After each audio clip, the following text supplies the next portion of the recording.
So guys आज ये video Aniruddhacharya जी के ऊपर है। उनके कुछ क्लिप्स मैंने देखे हैं जिस पे आप लोगों को बहुत हंसी आने वाली है। कुछ क्लिप्स तो ऐसे हैं, तो क्लिप बाय क्लिप हम बातें करेंगे यहाँ पे।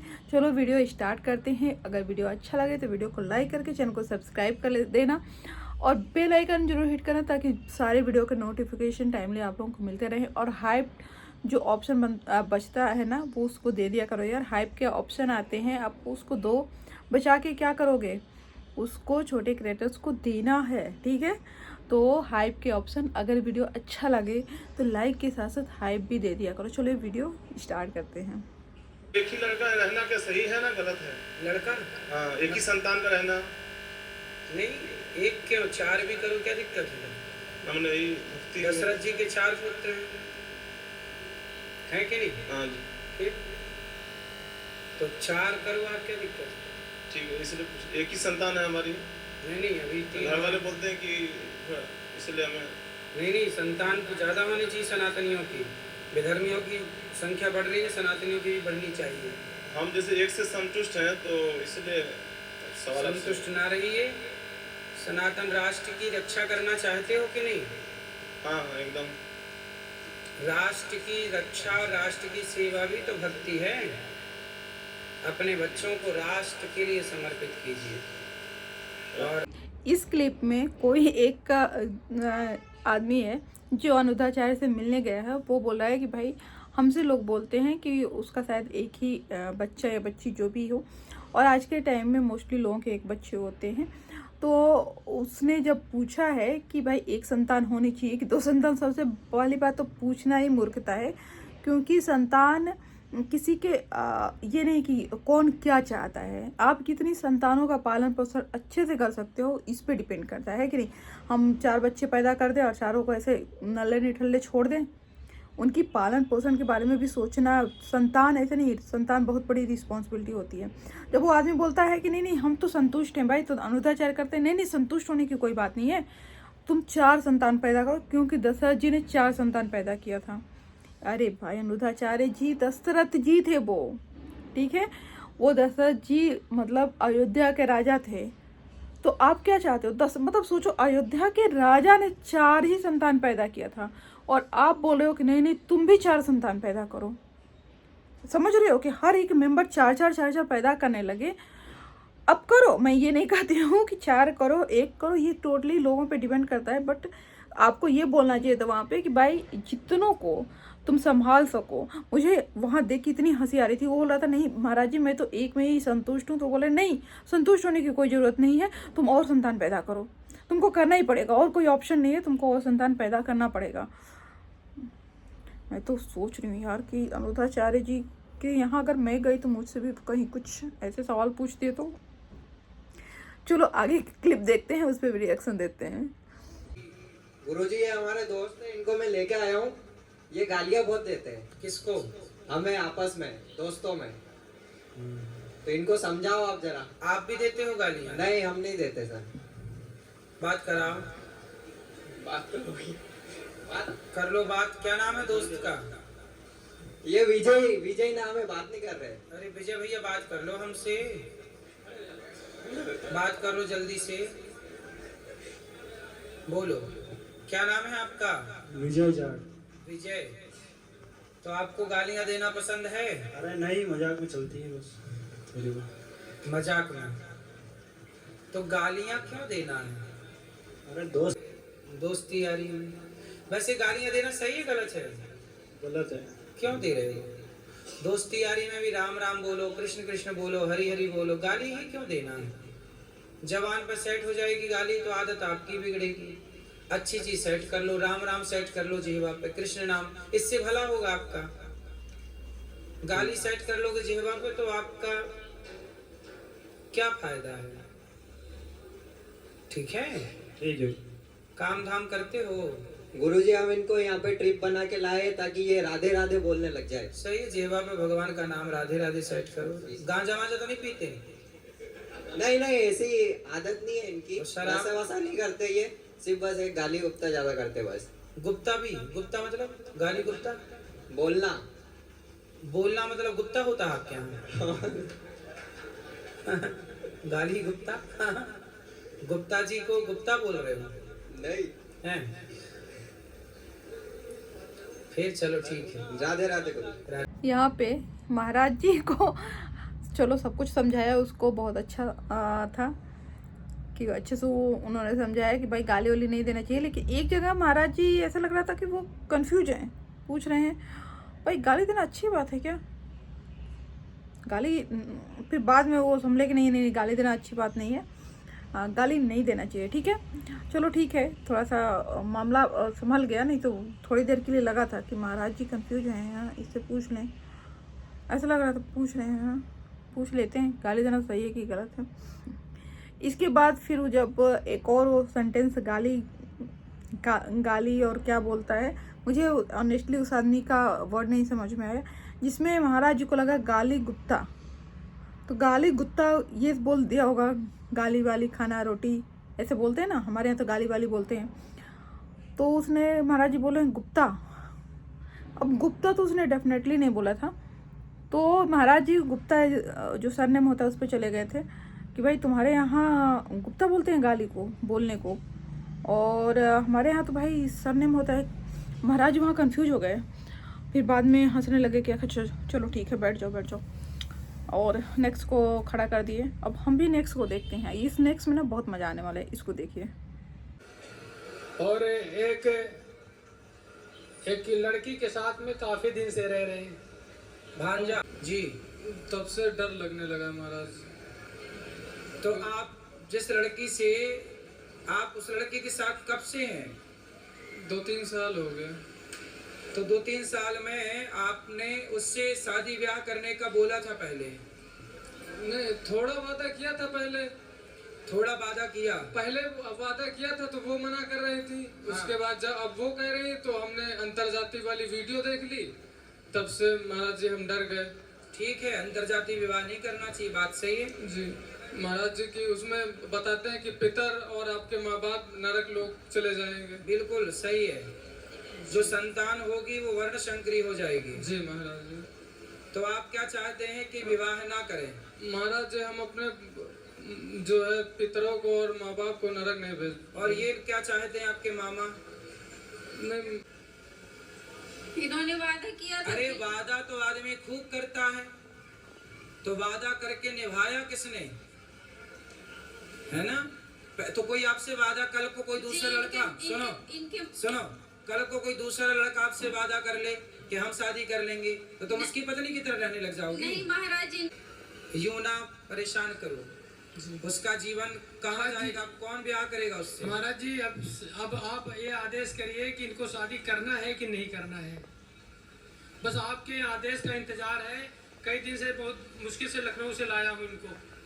तो महाराज जी कहेंगे तो हम शादी कर लेंगे, नहीं कहेंगे तो भी नहीं करेंगे, ये इन्होंने कहा है। आपकी जाति क्या है? गड़रिया पाल। गड़रिया। और इनकी जाति क्या है? गोंड है? गोंड गोंड।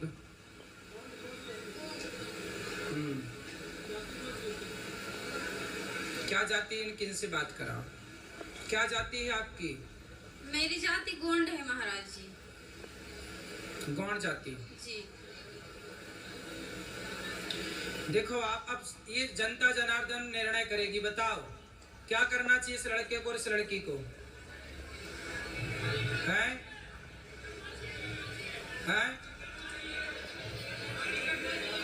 अब देखो, सारी जनता और समाज का कहना है कि यदि आप इसके साथ शारीरिक संबंध ना बनाए होते तब तो शादी आप ना करते, पर जब आपने उसको पत्नी की तरफ बना लिया तो सवाल खड़ा ये होगा कि आप विवाह नहीं करोगे तो अब उस लड़की से विवाह कौन करेगा? इसलिए आपको विवाह करना ही चाहिए, यही धर्म है। आपको और इसके साथ विवाह करना चाहिए, यही धर्म है अब आपके लिए, ठीक है? और भगवान के आगे प्रार्थना करो कि प्रभु हमारी जो संतान होगी उससे आप स्वीकार करिए जलदान, जो भी है। अब आपको देखो इस लड़के के साथ ना इसको धोखा नहीं देना चाहिए, हर लड़के के लिए ये सबक है। क्लिप को देखने के बाद सीधे दिख रहा था भाई, धर्म तो ये भी बोलता है कि शादी से पहले आप एक का हस्बैंड वाइफ की तरह नहीं रह सकते, तो जब आप धर्म गुरु हो तो सीधे अपने पॉइंट रखो ना। महाराज बिल्कुल कंफ्यूज हो गए भाई, जाति पूछने लगे। वो तो बोला ना कि अंतर जाति विवाह है, फिर जाति पूछने की क्या बात है। जाति पूछने के बाद कंफ्यूज हो गए कि उनको हाँ बोले कि ना बोले, क्योंकि अगर हाँ बोलेंगे तो धर्म गुरु ने अंतर जाति विवाह कैसे बोल दिया, अगर ना बोलेंगे तो ये भी होगा कि भाई धर्म गुरु ने बोल दिया कि भाई ठीक है, जो भी रिलेशन वेलेशन रहा है वो भूल जाओ, छोड़ दो इसको। अब वहाँ पे एकदम कंफ्यूज हो गए थे। अब उन्होंने सारा छोड़ दिया कि भाई जनता जनार्दन फैसला करे, अगर सही हुआ तो ठीक है, गलत हुआ तो मैं तो बोल दूंगा कि भाई जनता ने बोला था, मैंने तो बोला ही नहीं था। मुझे तो यही समझ में आया कि महाराज बिल्कुल कंफ्यूज थे। महाराज जी का कंफ्यूजन देख के ना मुझे हंसी आ रही थी। फिर जनता ने सच में अच्छा फैसला किया, क्योंकि ठीक है कि आप अंतर जाति विवाह अगर इतना ही बुरा लग रहा है करना, तो तुमको यही बुरा नहीं लग रहा है कि तुम किसी लड़की के साथ चीट की हो। वो बंदा बेवकूफ़ बना रहा है।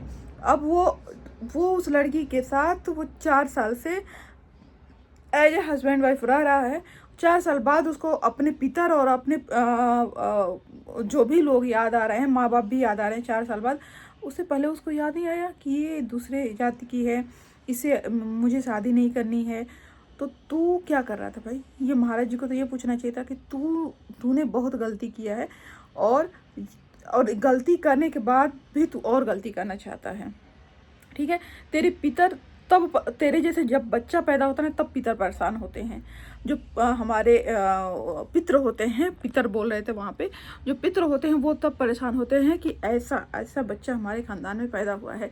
गुरुजी को ये कहना चाहिए, तो गुरुजी बिल्कुल कंफ्यूज थे।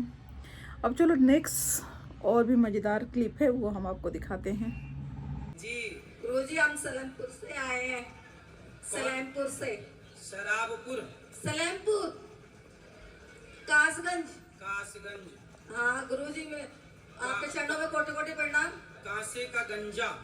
कासगंज। कासगंज। गुरुजी आपके चरणों में कोटि कोटि प्रणाम। खुश रहिए। अब यहाँ पे वो सीधे सीधे बोले कि हम कासगंज से आए हैं, तो गुरुजी को कासगंज नहीं सुनाई दिया, काशी का गंजा सुनाई दिया। तो गुरुजी भी ना हमेशा एकदम मूड में रहते हैं, फुल ऑन मूड में रहते हैं कि कैसे ये भक्ति वाली सभा को कॉमेडियन वाली सभा बना दे। मुझे पता है क्या लगता है, गुरुजी किसी दिन ना कपिल शर्मा का शो छीनने वाले हैं। गुरुजी का अगर शो देख लो तो कपिल शर्मा का शो देखने का मन नहीं करेगा। एग्री हो कि नहीं? अगर एग्री हो तो कमेंट करके बताना मुझे। चलो अभी वीडियो को कंटिन्यू देखते हैं, इस वीडियो को। और गुरुजी वो मेरे पति है ना, वो गुस्सा थोड़ा ज्यादा करते हैं, आप उनको थोड़ा समझा दोगे? है गुरुजी? कहाँ है वो यहीं पे बैठे हैं। बात कराओ। किस पर गुस्सा करते हैं? मेरे पे बहुत गुस्सा करते हैं गुरुजी, ये इनको थोड़ा गुरुजी समझा दो। अब वो लड़की औरत सीधे बोल रही है कि मेरे पति बहुत गुस्सा करते हैं। तो गुरुजी बोल रहे हैं कहाँ है वो? इसके बाद बोल रहे हैं किस पे गुस्सा करते हैं? मतलब गुरुजी भी ना, मुझे लगता है कि सभा में बैठे बैठे कहीं और पहुंच जाते हैं, कंफ्यूज हो जाते हैं गुरुजी। चलिए अभी आगे देखते हैं कि आखिर ये मैटर सॉल्व गुरुजी ने कैसे किया। गुरुजी कोटि कोटि प्रणाम जी।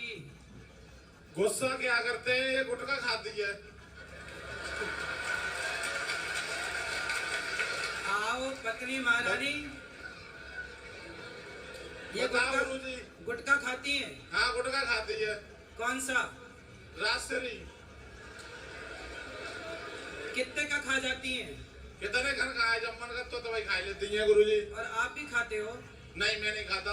तो आपकी पत्नी कहाँ सीख गई? अपने घर ही सीख गई, अम्मा ने सिखाई था गुरुजी लगी था। अच्छा, इनकी माँ ने सिखा के भेजा है। और क्या? तो पत्नी आई है कि खर्चे का घर आ गई? ये आएगी। हाँ, लाओ गुटका। बात कराओ पत्नी महारानी से। गुरुजी मेरे भाई ने सिखाया था, मैं छोटी थी जब। तुम्हारे भाई ने सिखा दिया गुटका? तो पति का खर्चा बढ़ा दिया आपने? मेरे पति ने दुकान खोल दी है मेरे लिए। गुटखा की दुकान ही खोल ली? हाँ। जितना जी करे खाओ। कितने का खा जाती हो रोज? 30 रुपए के खा जाती है रोज। 30 रुपए के? तो सही है गुटखा खाना? है? गुटखा खाना सही नहीं है? गुरुजी, वैसे मैं छोड़ना चाहती हूँ, पर सब कुछ मैंने मीट छोड़ दिया, अंडा छोड़ दिया, और पति को भी छुड़वा दिया सब कुछ। लेकिन गुरुजी पति को भी छोड़ दोगी क्या? नहीं, पति को गुटखा वो मीट अंडा छुड़वा दिया पति को। अच्छा। मीट अंडा सब कुछ छुड़वा दिया, बस लहसुन प्याज खाते हैं और मैं गुटखा खा लेती हूँ। कभी कभार मेरा मन करता है, बहुत अच्छा लगता है। क्या गुटखा अच्छा लगता है? हाँ गुरुजी बहुत अच्छा। बच्चों को भी खिलाती हो? नहीं गुरुजी, बच्चे कोई नहीं खाते हैं मेरे। बच्चों को मैं अपने संस्कार देना चाहती हूँ, मैं नहीं खाती। बस आप अपने कौन से संस्कार दोगी बच्चों को? गुरुजी सारे दूंगी, लेकिन बस गुटखा नहीं खाने दूंगी इनको। हैं? गुटखा नहीं खाने दूंगी। बच्चों को नहीं खाने दोगी? गुटखा नहीं खाने दूंगी इन लोगों को मैं, बस और सारे संस्कार दूंगी, गुटखा नहीं खाने देती हूँ। तो जब आप ही खा रही हो तो बच्चों को कैसे रोकोगी? नहीं गुरुजी, मैंने रोक रखा है तभी तो। अगर ये लोग खाना शुरू कर देंगे तो उस दिन मैं छोड़ दूंगी। पहले तो ये खाएंगे ही नहीं, मुझे इतना विश्वास है। मतलब जब तक ये शुरू नहीं करेंगे तब तक आप नहीं छोड़ोगी? नहीं मतलब गुरुजी नहीं खाएंगे, मुझे विश्वास है। तो आप छोड़ कब रही हो ये बताओ? गुरुजी ये तो मरने के बाद ही भले छूटे। मरने के बाद? हाँ मैं सच्ची बोली, मैंने बहुत कोशिश कर ली, ये मुझ पर नहीं छूटा। आपने तो अभी बोला बच्चे शुरू कर देंगे तो मैं छोड़ दूंगी। नहीं गुरुजी, मतलब ये खाने नहीं दूंगी मैंने, इतना मुझे प्रॉमिस है। फिर आप क्या हमारे समझाने से मान रही हो कि आपके समझाने से बच्चे नहीं मानेंगे? गुरुजी, ये 14 साल की हो गई तब इसे नहीं खाती है, तो मतलब कोई नहीं खाएगा, मुझे पता है। तो गाइस ये रहा वो क्लिप। औरत बोल रही है कि हम अपने सारे संस्कार अपने बच्चों को दे रहे हैं। मुझे बहुत हंसी आई कि भाई कौन से संस्कार, जहाँ माँ गुटखा खा रही है, क्या दिन में 30 रुपये का, आई डोंट नो कितने रुपए का ये गुटखा मिलता है, और बोले मैं अपने सारे संस्कार बच्चों में दे रही हूँ, सिर्फ एक संस्कार छोड़ के। भाई संस्कार क्या पूछ पूछ के जाता है कि मैं जाऊँ कि नहीं जाऊँ, अच्छा वाला हूँ तो नहीं मैं जाता हूँ, बुरा वाला हूँ तो नहीं जाता हूँ। गुरुजी ने भी इस पे बात किया, लेकिन मुझे सबसे पता है हंसी किस बात पे आई, गुरुजी ने इसको पॉइंट आउट नहीं किया। वो अपने 14 साल की 13 या 14 साल की बच्ची को, 14 साल की शायद बच्ची को दिखा के बोले कि ये अभी नहीं खा रही है तो कोई नहीं खाएगा। मतलब उसके सारे बच्चे छोटे हैं भाई, तो वो लेडीज क्या सोच रही है कि बचपन में ही गुटखा खाएंगे। मतलब या तो ये लेडीज जब दूध पी रही होगी तो बॉटल की जगह पे गुटखा खाती होगी, उसको लगा कि मेरी एज से तो निकल गए तो अब ये नहीं खाएंगे। लेकिन मुझे यहाँ पे लग रहा है ना ये गलत सोच रही है, क्योंकि अभी तो उसके बच्चों की एज हो रही है। क्या पता बच्ची खा रही होगी, वो भी माँ से छुपा के खा रही होगी। आप मुझे कमेंट में ज़रूर बताना, और आपको अपने गुरुजी का शो कैसा लगता है ये भी मुझे ज़रूर बताना। और ये सारे वीडियो आप लोगों के एंटरटेन के लिए था, इसको सीरियस बिल्कुल नहीं लेना। फिर नेक्स्ट वीडियो में, till then bye bye, thank you, thanks for watching.